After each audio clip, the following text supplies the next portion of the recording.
ভগবান আমার আশায় পুত্র গিয়েছে, সেই দক্ষিণ স্বরে বারিশ করতে।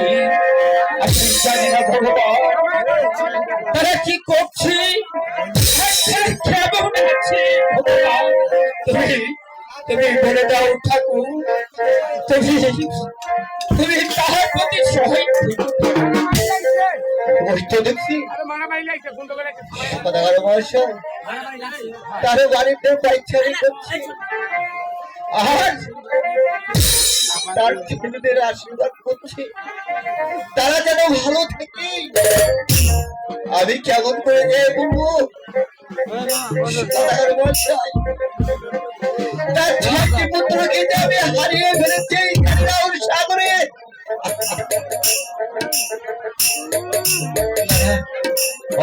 আমাকে বলছি ধর্মাজি কণ্ঠ সদাগর ফিরে এসেছো ধর্মাজি।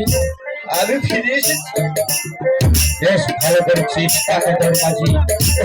করেছি আমি যা করেছি পৃথিবীর মানুষ করে না, আমি সে কাজ করেছি। ধর্মাজি এমন কি হয়েছে তুমি আমাকে বলো কত ধর্ম চাই। আমি কি বলার জন্য আপনার কাছে এসেছি। ওই পথে যাওয়ার পথে একটি ঘাটে আমরা বসে একটু বিশ্রাম করেছিলাম। সেই সময় কোথায় থেকে যেন একটু ঘুরে আসলো। তারপরে কি হয়েছে কন্যা ধর্মাজি? তারপরে কি হয়েছে? হ্যাঁ কন্যা ধর্মাজি, সে বুড়িমা বললো আমাকে এপার থেকে একটু ওপারে পাঠিয়ে দিবে।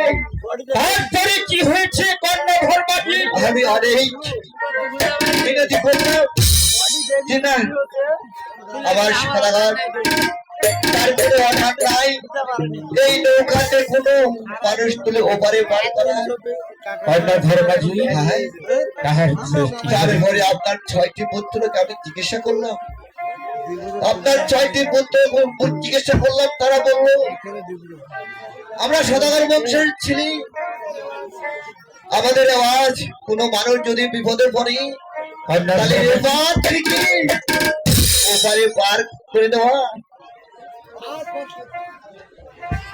তারপরে কি হয়েছে কন্যা ধর্মাজি? বলো বলো কন্যা ধর্মাজি, তারপরে কি হয়েছে? আমি যে বলতে পারছি না, তোমার যে বলতে কন্যা ধর্মাজি এমন কি হয়েছে আমাকে খুলে বলো। আমি কেমন করে বলবো? কোথা থেকে যেন কাল বৈশাখী ঝড় এসে আমার ডিঙ্গাকে আপনার 6টি পুত্রদের কোথায় চলে গেল? আমি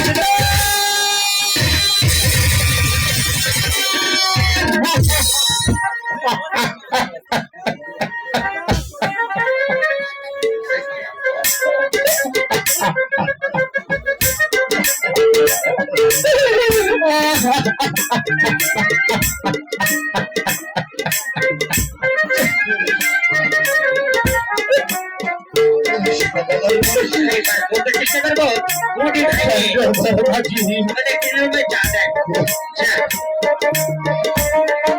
তোমরা বুঝতে পারেন কর্ণধর পাখি তাই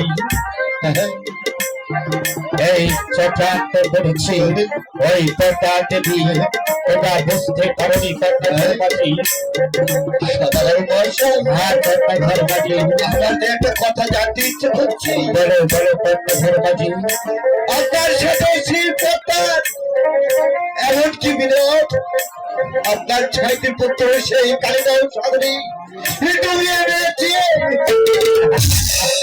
আমি তো জানতে চাই সাধারণ কর্ণধর পাখি। হ্যাঁ তাহলে কি তুমি শুনবে? আমি শুনবো। তাহলে শোনো কর্ণধর পাখি, শুধু শুধু এক মুষ্টি প্রজার জন্য আমার এক এক করতে করতে ওই ৬৬টি পুত্র খেয়েছি। সেই কালিদাস সাগরী কর্ণধর মাটি আজ আর থাকবে না।